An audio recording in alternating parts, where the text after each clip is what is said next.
말씀은 빌립보서 3장 1절로 14절 말씀까지 보겠습니다. 빌립보서 3장 1절로 14절까지의 말씀 우리 함께 말씀을 받도록 하겠습니다. 말씀을 같이 읽습니다. 끝으로 나의 형제들아 주 안에서 기뻐하라. 너희에게 같은 말을 쓰는 것이 내게는 수고로움이 없고 너희에게는 안전하니라. 개들을 삼가고 행악하는 자들을 삼가고 몸을 상해하는 일을 삼가라.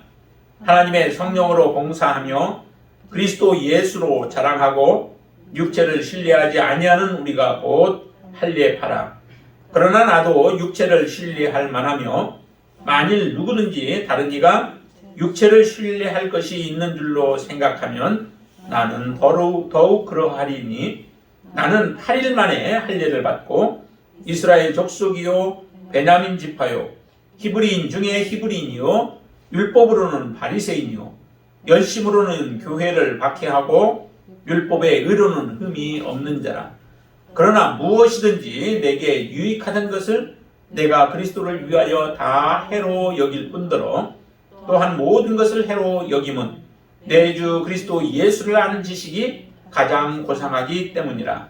내가 그를 위하여 모든 것을 잃어버리고 배설물로 여김은 그리스도를 얻고 그 안에서 발견되려 함이니 내가 가진 은은 율법에서 난 것이 아니요 오직 그리스도를 믿음으로 말미암은 것이니 곧 믿음으로 하나님께로부터 난 의라. 내가 그리스도와 그 부활의 권능과 그 고난에 참여함을 알고자 하여 그의 죽으심을 본받아 어떻게 해서든지 죽은 자 가운데서 부활에 이르려 하노니 내가 이미 얻었다 함도 아니요 온전히 이루었다 함도 아니라 오직 내가 그리스도 예수께 잡힌 바 된 그것을 잡으려고 달려가노라. 형제들아 나는 아직 내가 잡은 줄로 여기지 아니하고 오직 한 일 즉 뒤에 있는 것은 잊어버리고 앞에 있는 것을 잡으려고 표대를 향하여 그리스도 예수 안에서 하나님이 위에서 부르신 부름의 상을 위하여 달려가노라. 아멘. 아멘. 여러분들은 삶의 우선순위를 무엇에 두고 살아가고 계신가요? 우리의 삶의 우선순위에 따라서 우리의 삶은 그렇게 끌려갑니다. 그 삶에 따라서 우리가 행동하게 되고 판단하고 행동하게 되어지죠. 그렇기 때문에 삶의 우선순위는 굉장히 중요합니다.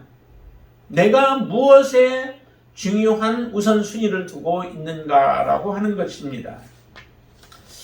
이런 삶의 우선순위는 보통 때는 잘 드러나지 않을 때도 있습니다. 그러나 어려운 일들이 당하면 그러한 때 이제 우리의 삶의 우선순위를 바르게 세우는 계기가 되어지기도 하죠. 여러분들의 삶 속에서 성경의 가치관을 가지고 성경에서 말씀하시는 바를 가장 중요한 우선순위를 두고 우리가 살아가게 되어진다면 참 그 사람은 지혜로운 사람입니다. 그러나 우리가 신앙을 가지고 있다 하면서도 하나님의 말씀을 우리가 버리고 하나님의 말씀을 떠나서 세상 사람들의 가치관과 같은 모습으로 살아가고 있다면 참 지혜로운 사람같이 보이나 어리석은 자의 삶을 선택하며 살아가고 있는 자의 삶일 것입니다. 여러분들 안에는 바른 우선순위가 설 수 있게 되기를 바랍니다. 이 사도 바울은 그 우선순위가 한번 바뀌어지는 계기가 있었죠. 그 바뀌어지는 계기가 어느 때 있었냐면은 다메섹 도상에서 예수 그리스도를 만난 이후에 그의 삶의 우선순위가 완전히 뒤바뀌어졌습니다. 여러분들의 인생 속에서도 그런 삶의 우선순위가 바뀌어진 삶이 때가 있었죠. 저는 대학교 때 그것이 바뀌어졌습니다. 예수님을 만나고 나서 처음에 만났을 때, 처음에 교회 나갔을 때는 잘 알지 못했습니다. 그러나 예수님에 대해서, 하나님에 대해서 조금 믿음이 들어가면서 우선순위가 바뀌어지고 그때부터 나의 생각도 바뀌어지게 되어 있죠. 그래서 그런 기점이 반드시 있습니다. 여러분들이 삶에 살아오는 과정 속에서 그 우선순위의 삶이 없었다면 우리는 아직 하나님의 자녀가 아니에요. 하나님을 만난 사람이 아니에요. 이전의 삶하고 나하고 지금과 변함이 없다라고 한다면 우리는 아직 하나님의 자녀로서 거듭난 삶을 살아가지 못하고 있는 우리의 모습일 겁니다. 교회에 오랫동안 와서 앉아 있었던 사람들 삶 속에서도 그들이 대화해보면은 변화되지 아니한 삶들이 그대로 있습니다. 그 사람은 아직 주님을 만나지 못한 거죠. 거듭나지 못한 자의 삶의 모습입니다. 사도 바울이 예수 그리스도를 만나기 전에는 참으로 그가 굉장히 열정적으로 나름대로 종교 생활을 잘했던 사람입니다. 유대 교회에서 하나님을 열심으로 섬기고 또 그의 열정을 가지고 하나님을 섬겼던 그런 사람이었습니다. 그런데도 그의 생각이 완전히 뒤바뀌어지는 역사가 예수 그리스도를 만나고 나서 바뀌어지게 되었습니다. 그 이후에 사도 바울이 고백하기는 바로 예수를 아는 지식이 가장 고상하다라고 고백했습니다. 여러분들의 고백도 같은 고백이시죠? 예수 그리스도 그분이 가장 고상하고 그분을 아는 지식이 가장 고상하다고 하는 고백이 여러분들의 고백인 줄로 믿습니다. 이 고백을 드리는 자들마다 하나님의 은혜 안에 있는 자들이요 하나님의 약속을 받을 자들인 줄로 믿습니다. 이 사도 바울이 우리에게 권면합니다. 3장 1절에 이렇게 권면하죠. 한번 같이 볼까요? 끝으로 나의 형제들아 주 안에서 기뻐하라.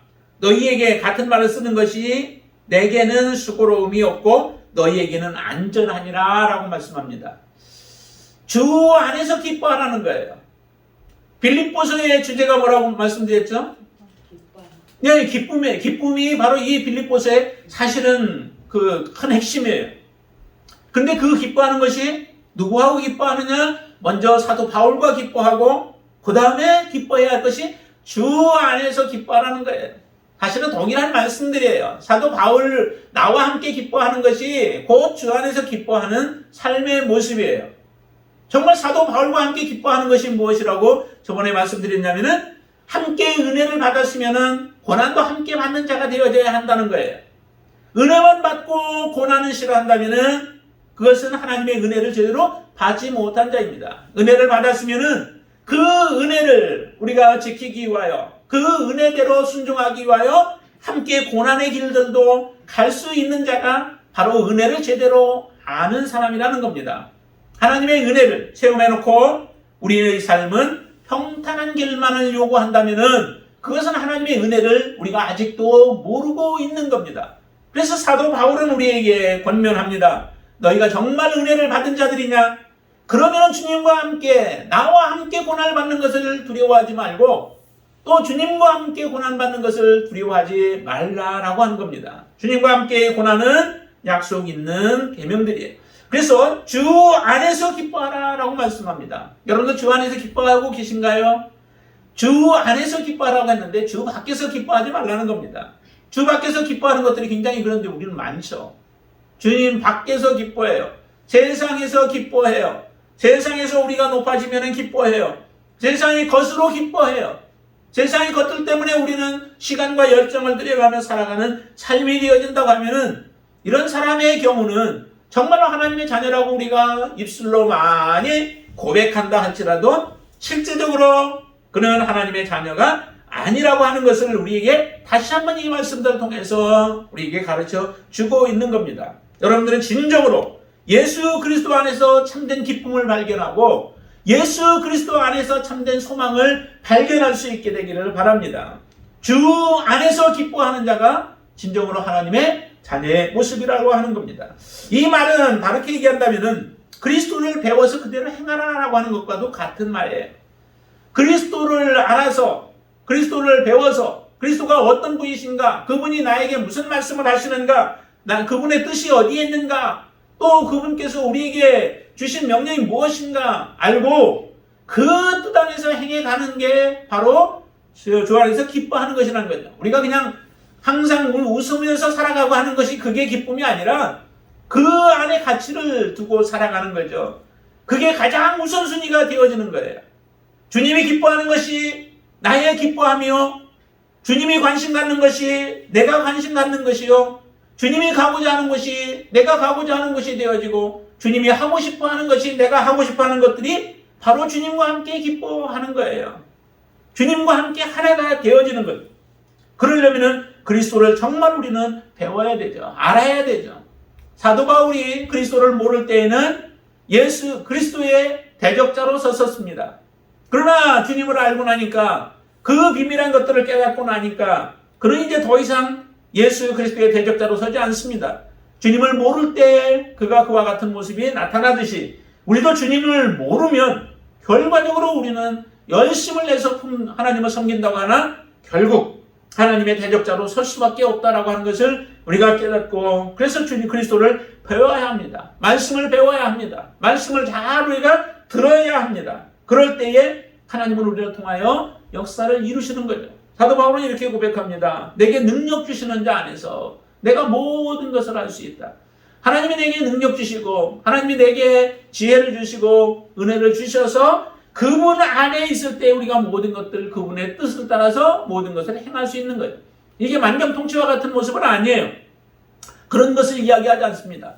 하나님이 내게 소망을 주시고 내게 비전을 주셔서 그 일들을 하나님께서 나와 함께 계실 때에 이룰 수 있다라고 하는 겁니다. 인간의 방법으로는 불가능해 보일지라도 하나님이 내게 비전을 주시고 내게 소원을 주시고 그 일을 하게 하신다면은 내 힘으로 할 수 없었던 것들을 하나님의 능력으로 그 일들을 행할 수 있다라고 하는 고백인 거죠.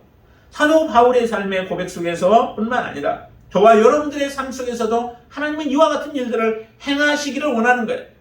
그러기 위해서는 하나님이 무엇을 정말 원하시는지, 하나님의 마음이 어디에 있는지, 무엇을 우리가 이 땅에서 이루며 살아가기를 원하시는지를 바르게 우리는 알아야 합니다.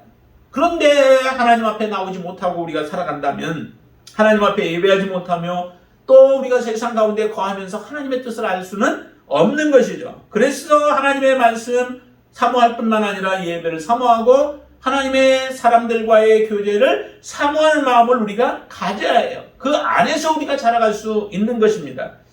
사도 바울은 이처럼 그래서 주 안에서 기뻐하라라고 말씀하는데 너희들이 이 말씀을 계속해서 들을 때에 너희들은 안전하다는 거예요.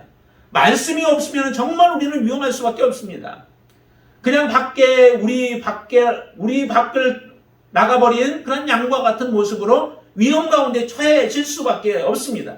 그러나 하나님의 말씀이 지속적으로 우리에게 들려오고 내가 때로는 힘들 때도 있죠.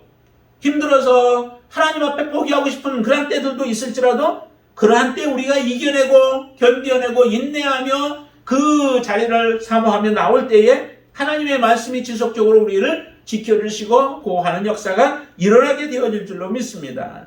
그러면서 사도 바울은 권면해요. 무엇을 권면하냐면 2절 보세요. 개들을 삼가고 행악하는 자들을 삼가고 몸을 상해하는 일을 삼가래요. 우리가 하나님 앞에 그 주 안에서 기뻐하며 아니면 예수를 하는 고상한 지식을 우리가 가지고 이 땅에서 살아가기 위해서는 해야 할 일이 있다는 거죠. 그건 뭐냐면은 벗어버리고 입어야 하듯이 옛사람을 벗어버리고 새 사람을 입어야 하듯이 우리가 삼가해야 할 것들이 있다는 겁니다. 잊어버려야 할 것들이 있다는 거예요.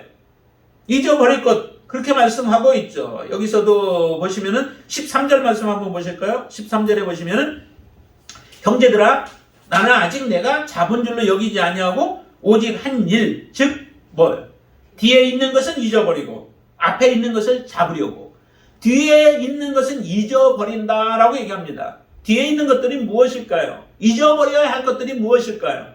그 잊어버려야 할 것들 뒤에 있는 것들을 이렇게 표현하고 있는 겁니다. 2절에서 표현하고 있는데 개들을 삼가하고 행악하는 자들을 삼가하고 몸을 상해하는 일을 삼가라라고 얘기합니다. 이것은 잊어버려야 할 것들이라는 거죠. 이 삶의 모습은 이방인들의 삶의 모습과 같은 것들이에요. 이방인들을 개들로 취급을 한 경우들이 있죠. 예수님께서도 그렇게 취급을 했듯이. 그래서 개들을 삼가하는 죄 가운데로 계속해서 빠져 들어가는 사람들의 삶의 모습을 개와 같은 표현으로 해요. 토했던 것으로 다시 토했던 것을 먹는 것과 같은 모습. 돼지가 깨끗하게 씻겨놓으면 다시 우리에 들어가서 더럽혀지는 것과 같은 모습을 이방인들의 삶의 모습을 그래요. 왜냐하면 그들은 정결케 되어질 수 있는 방법이 없습니다. 하나님이 아니고는 우리를 온전히 정결하게 할 수 있는 방법이 없는 거예요. 죄를 해놓고 조금 회개하는 것처럼 뉘우쳤다가 다시 또 그 길로 돌아가고 하며 계속해서 더러운 길, 악한 길, 부정한 길, 그런 길로 나아가고 있는 것이 바로 이방인들의 삶의 모습이죠. 그들과 같은 모습으로 너희들이 살아가지 말라는 거예요. 이것은 이미 예수 그리스도를 만나기 전에 그것은 이미 했었던 것이고, 예수 그리스도를 만나는 그 순간에 이 모든 것은 다 끊어졌다는 겁니다. 그 길로 다시 돌아가지 말아야 하는 것이 우리가 잊어버려야 할 일들이에요. 행악을 행하는 자들 있죠. 악을 행하는 자들, 그들과 함께 너희들은 같이 섞이지 말고 그들과 함께 교제하지 말라는 겁니다. 그리고 몸을 상해하는 것들, 그런 사람들과 너희들이 이방인들의 삶을 버리라고 하는 겁니다. 이방인적인 삶과 이방인의 삶을 너희들이 벗어버리고, 그것을 벗어버려야 그 다음에 달려갈 수 있지 않겠어요?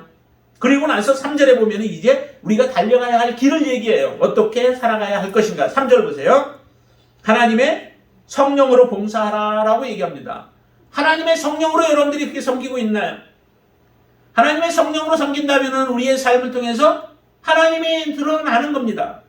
하나님의 예수 그리스도의 향기가 드러나는 것입니다. 예수 그리스도를 드러내는 삶이죠. 성령이 누구를 드러내겠어요? 하나님을 드러내고 예수 그리스도를 나타내신 분이 바로 성령님 아니겠습니까? 그 성령님으로 봉사하라, 아니면 예배하라, 이렇게 말씀하는 거예요. 우리가 하나님 앞에 나오면은 성령이 사로잡혀 하나님 앞에 예배하고, 우리의 마음 다하여 뜻 다하여 힘 다하여 주님을 예배하는 삶, 우리의 섬기는 삶, 봉사하는 삶이 우리의 삶을 통해서 드러나는 게, 그게 하나님께서 주 안에서 기뻐하며 살아갈 수 있는 삶이라고 하는 겁니다. 여러분들 안에 정말 이런 모습으로 성령의 그 향기와 성령의 역사와 성령의 능력이 여러분들 안에서 드러나고 계신가요? 참으로 우리가 감당하기가 어려운 부분들 참 많이 있죠. 세상 가운데 살아가면서 참으로 어려운 부분들도 있습니다. 그러나 그 모든 것들을 성령으로 우리가 감당하면 능히 감당해낼 줄로 믿습니다. 그런 힘과 능력이 저와 여러분들 안에 있게 되기를 바랍니다. 그리고 두 번째, 거기에 보니까 그리스도 예수로 자랑하라 라고 얘기를 해요.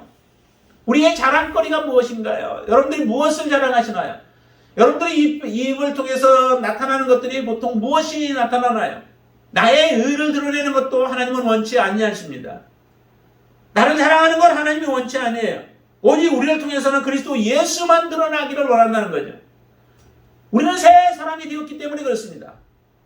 예수 그리스도를 통하여서 우리는 영원히 멸망받을 자들이 하나님의 은총 속으로 들어갔고, 하나님의 약속 가운데로 들어갔고, 하나님의 유업을 받을 자들로 되어졌고, 하나님의 온전한 자녀로 우리가 거듭난 자들이기에 더 이상 옛날의 나를 자랑할 것이 무엇이 있겠습니까? 우리가 무엇을 했다고 그것을 사람들에게 드러내는 것, 그것은 정말 유아적인 삶의 모습이라는 거죠. 우리가 드러내야 할 것은 오직 예수 그리스도 그분밖에 없다는 겁니다. 마지막에 하나님이 우리에게 면류관을 씌워줘도 그 면류관, 우리에게 잘했다고 주시는 면류관이겠죠. 그런데 그 면류관을 하나님의 자녀들은 다 벗어서 누구에게 드리냐면은 예수께 벗어 드릴 수밖에 없는 거예요. 나의 나된 것이 하나님의 은혜라고 사도 바울이 고백하는 것처럼, 내가 하나님 앞에 설 수 있는 것도 예수 그리스도 그분의 공로요. 예수 그리스도의 보혈로 말미암아 내가 하나님의 자녀가 되었다라고 하는 고백밖에 없는 겁니다. 만입이 있어도 주님을 찬양할 수밖에 없는 거예요.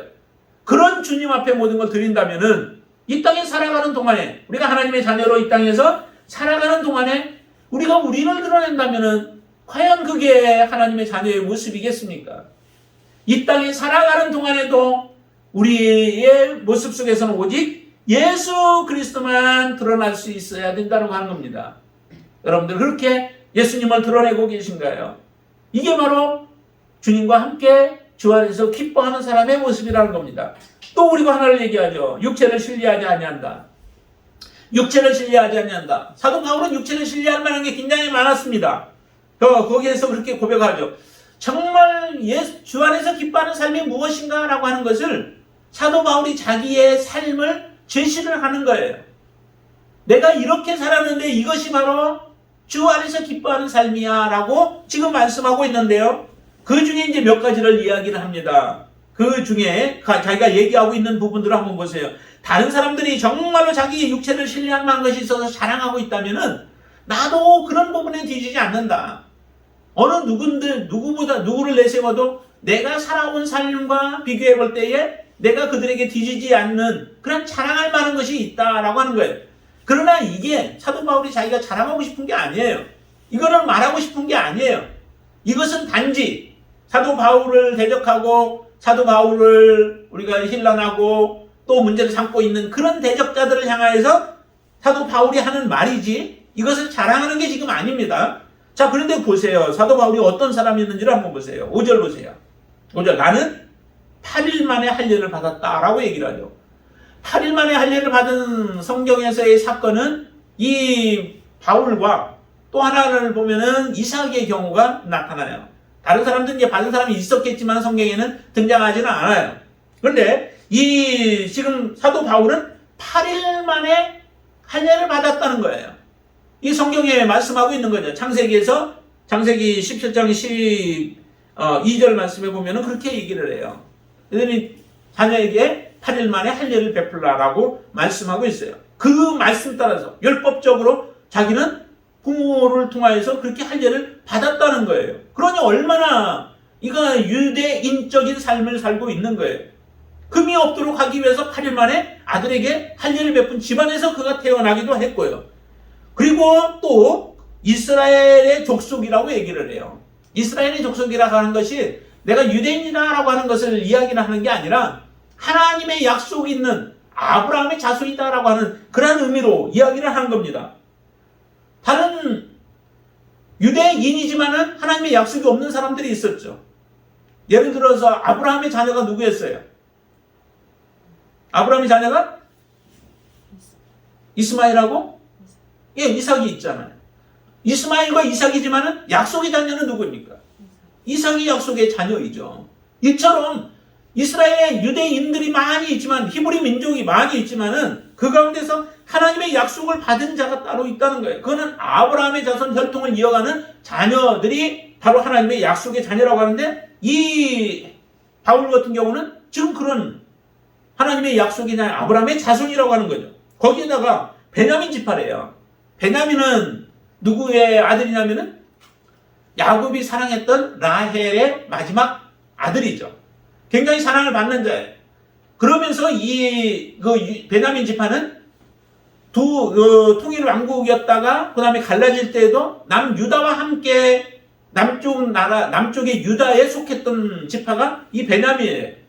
나머지 10지파는 북이스라엘에 속했던 나라들이죠. 그런 것처럼 이 작은 지파이긴 하지만은 이 지파는 신뢰를 받는 지파였어요.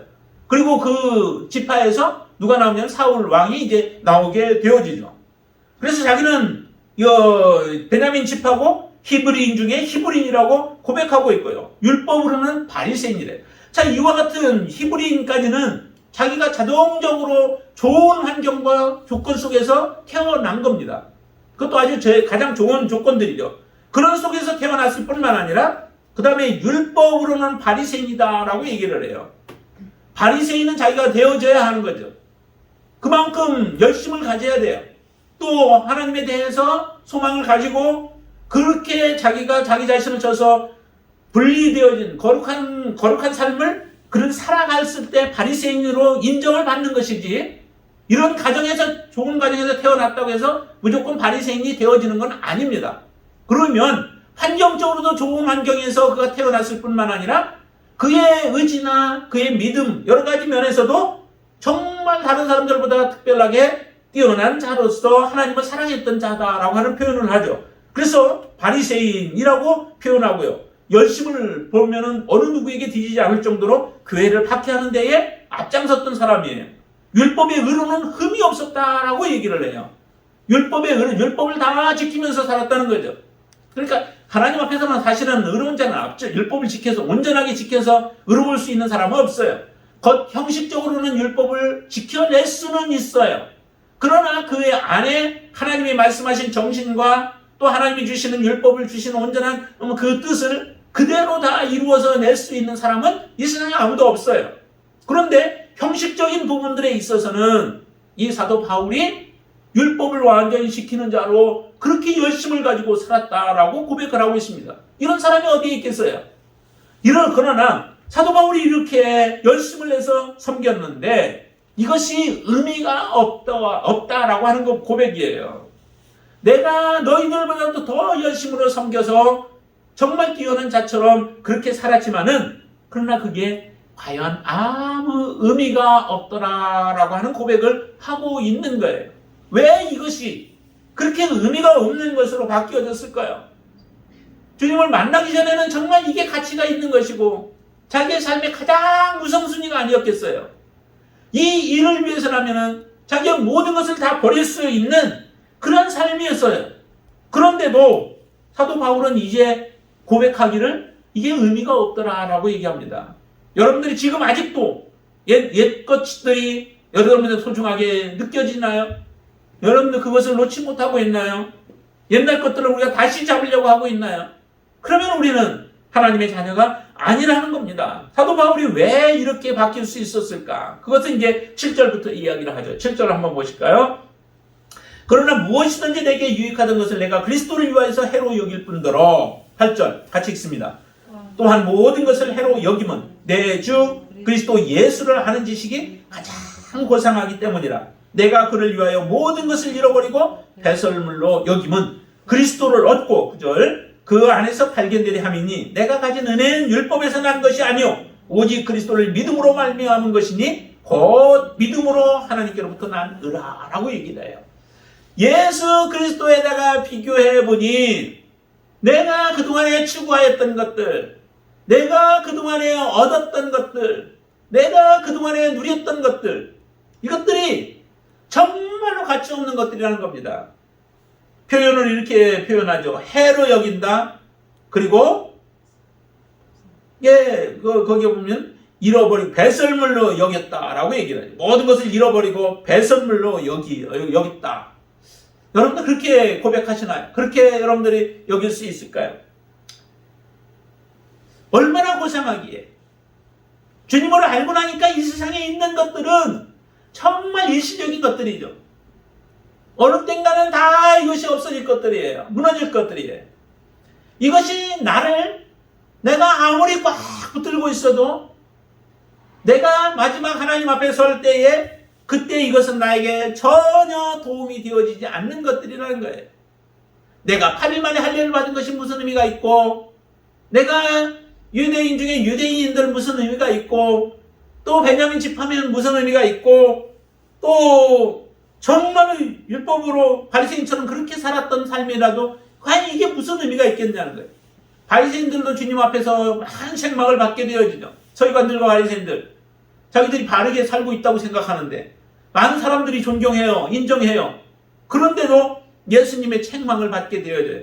하나님 앞에서 책망이면 우리의 모든 것은 끝나버리는 겁니다.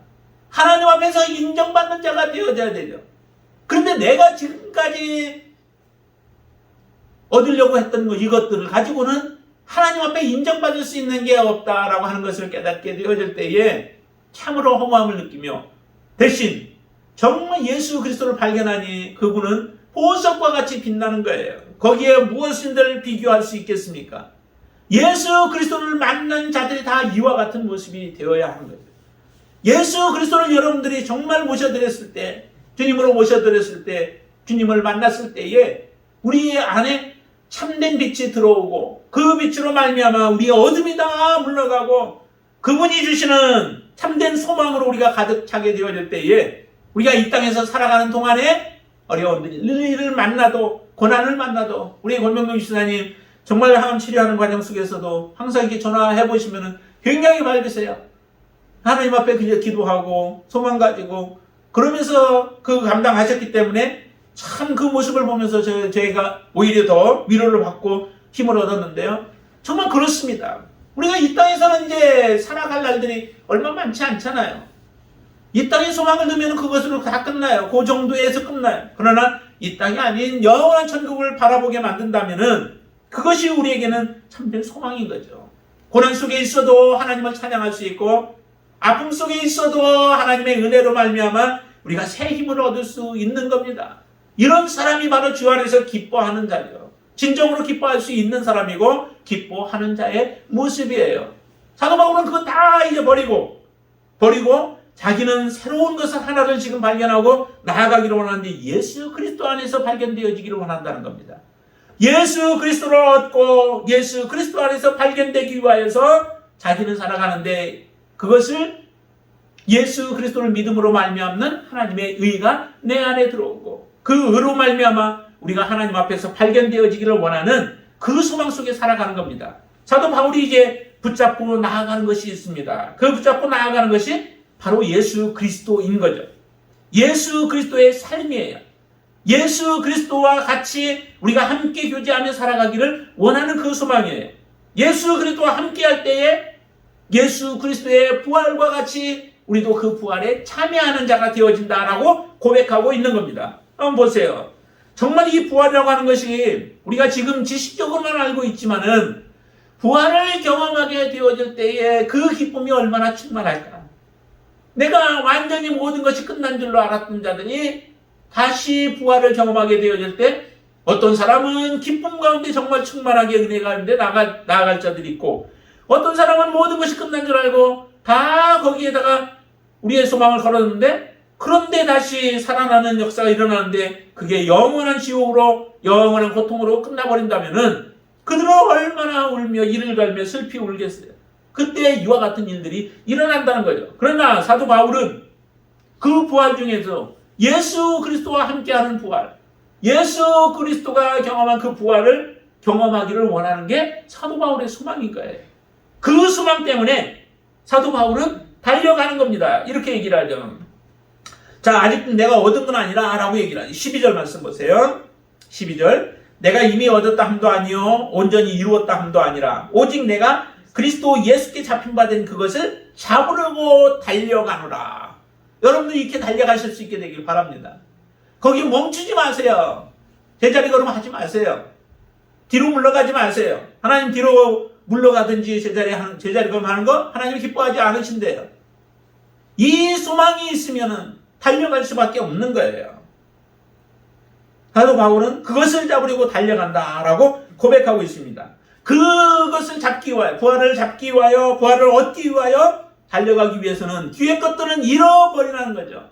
그것에 우리의 관심, 우리의 마음을 거기에 쏟을 여유가 없어요. 우리는 오직 앞에 것 잡기 위해서 성령으로 충만한 가운데 예수 그리스도로 자랑하며 예수 그리스도를 나타내며 우리가 살아가는 자가 되어져야 한다는 겁니다.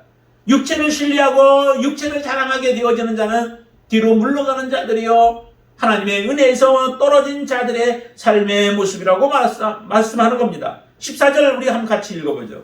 표대를 향하여 그리스도 예수 안에서 하나님이 위에서 부르신 부름의 상을 위하여 달려가노라. 우리를 부를 때에 하나님은 이것을 주기 위해서 우리를 부르셨어요. 하나님의 자녀로 부르셨어요. 그리고 하나님은 우리에게 부름의 상을 예비하고 계세요. 우리의 영원한 구원을, 궁극적인 구원을, 생명의 면류관을 우리에게 주기 위하여 하나님은 우리를 부르셨어요. 근데 부르신 하나님의 그 마음을 알지 못하고 이 세상의 것들, 작은 것들에 연연하여서 살아가게 되어질 때에 우리의 모습을 바라보며 하나님은 얼마나 안타까워하실까. 그 모든 것을 다 하시는 하나님은 너무도 안타까워하시는 거죠. 근데 이 고상한 예수 그리스도라는 고상한 지식을 우리가 경험을 해놓고도요, 참 어리석은 사람들이 많아요. 이스라엘 백성들을 보면요, 바알과 하나님 사이에 머뭇머뭇하고 있어요. 이게 결정을 못한 거죠. 무엇이 중요한지 무엇이 가치가 있는지를 모르는 거죠. 하나님의 고귀한 가치가 있는 것을 알지 못하죠. 예수 그리스도가 얼마나 우리에게 중요한 분이신지를 알지 못하여 그 사이에 머뭇머뭇하고 있는 자들이 있어요. 우리가 그런 모습으로 되어져서는 안 되죠. 그리스도와 자녀 때문에 우리가 그럴 수도 있어요. 자녀들이 잘못하면은 말씀대로 제대로 또 거룩한 모습으로 서지 못하면은 책망을 하게 되어지면 그 책망 때문에 그들이 교회를 떠나버리는 사람들이 있어요. 참 어리석은 거죠. 오히려 자기들이 못했으면은 바르게 책망해주고 하면은 그것을 감사해야 되는데 자녀가 더 우선시 되어지는 거예요. 우리가 하나님보다 더 우선시 되어지는 게 얼마나 많은지 몰라요. 직장 때문에도 그러잖아요. 직장도 우리가 하나님이 주신 것이야지 내가 그것에 연연해서는 안 된다는 거예요. 다니엘과 그 세 친구들도 얼마나 좋은 직장으로 본다면 얼마나 좋은 직장이에요. 그러나 그 직장이 중요한 게 아니에요. 하나님을 어떻게 섬기는가가 더 중요한 거예요. 하나님 앞에 내가 바르게 설 수 없다면 그 직장도 의미가 없다는 거예요. 단지 나를 먹여 살려줄지는 몰라도 그것이 내 영혼을 살리지는 못한다는 거예요. 그런 관념과 생각을 가지고 우리가 살아가야 하는데 그러지 못하죠. 또 자존심 때문에 그러는 경우들도 얼마나 많아요. 자존심 조금 건드려 놓으면 그냥 떠나버리는 경우들. 세상을 사랑하여, 명예를 사랑하여, 돈을 사랑하여, 우리 건강 같은 경우도 많이 그러잖아요.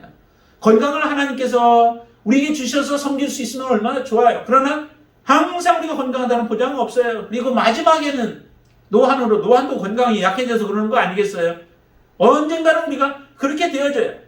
우리에게 건강을 주시든 아니면 때로는 우리에게 약함을 주시든 그것을 통하여서 하나님 앞에 더 가까이 갈 수 있도록 우리를 만드시는 하나님의 마음을 우리가 읽으셔야 되죠. 그래서 어쨌든 무엇을 통해서든 우리는 그 관계 속에서 하나님께 더 달려나가는 믿음의 선택을 우리가 해야 돼요. 그럴 때에 예수를 아는 진정한 고상한 지식이 우리 안에 있는 거고 그 고상한 지식이 우리를 하나님 앞에 바르게 세우고 하나님의 뜻 가운데 우리를 세워서 주님의 영광을 드러내는 자로 세우는 줄로 믿습니다. 여러분들 안에 이미 이 예수 그리스도라는 고상한 지식이 저와 여러분들 안에 그대로 있습니다. 이제 그것을 가장 우선순위로 삼고 믿음으로 살아가시게 되길 바랍니다. 모든 문제들이 있을 때마다 예수 그리스도 그분이 우리의 삶의 가장 우선순위가 되어져서 그분을 선택하며 살아가게 되어질 때 여러분들 진정으로 하나님 앞에부터 선자요, 하나님이 기뻐하시는 자요, 하나님의 영광을 드러내는 자로 이 세상에 살아가고 하나님 앞에 인정받게 되어질 줄로 믿습니다. 네. 그런 귀한 삶을 사시기를 주님의 이름으로 축원을 드립니다. 네. 기도하겠습니다. 아버지 하나님 감사합니다. 우리가 지금까지 어떻게 살아왔는지 우리의 모습을 돌이켜보면 하나님 우리가 잘 알 수 있습니다. 하나님 앞에 우리가 거치는 모습으로 육신을 자랑하며 혹시 살아온 삶이 없습니까? 예수 그리스도 안에서 기뻐하라고 했는데 우리는 예수 그리스도가 아닌 세상에서 기뻐하고 예수 그리스도 밖에서 기뻐하는 삶을 살지 않았습니까? 하나님 이제 모든 것들을 다시 한번 결단하여서 다 버리게 하시고 또한 배설만도 못하게 여기면서 오직 예수 그리스도만을 온전히 붙잡고 믿음으로 살아갈 수 있도록 역사하여 주시옵소서. 예수 그리스도와 다른 것들을 허무한 것들을 바꾸는 그러한 삶을 살지 않게 도와주시옵소서. 주님 앞에 우리가 바른 믿음으로 서서 주님을 섬기는 귀한 자녀로 세워주시고 특별히 지금 아버지 하나님 코로나로 인하여서 우리 사랑하는 성도들 두려움과 염려 가운데서 주 앞에 나오지 못하는 사람들도 있습니다. 하나님 도와주시어서 하나님 앞에 우리가 바른 믿음 가지고 이제 선택하며 주님을 기쁘시게 하는 결정과 삶을 살아갈 수 있도록 인도하여 주시옵소서. 우리 가정 책임져 주시는 분이 하나님이십니다. 하나님의 주권 앞에 모든 거 맡기고 우리가 믿음으로 주님 앞에 나아갈 수 있도록 역사하여 주시옵소서. 예수님의 이름으로 간절히 기도드리옵나이다. 아멘.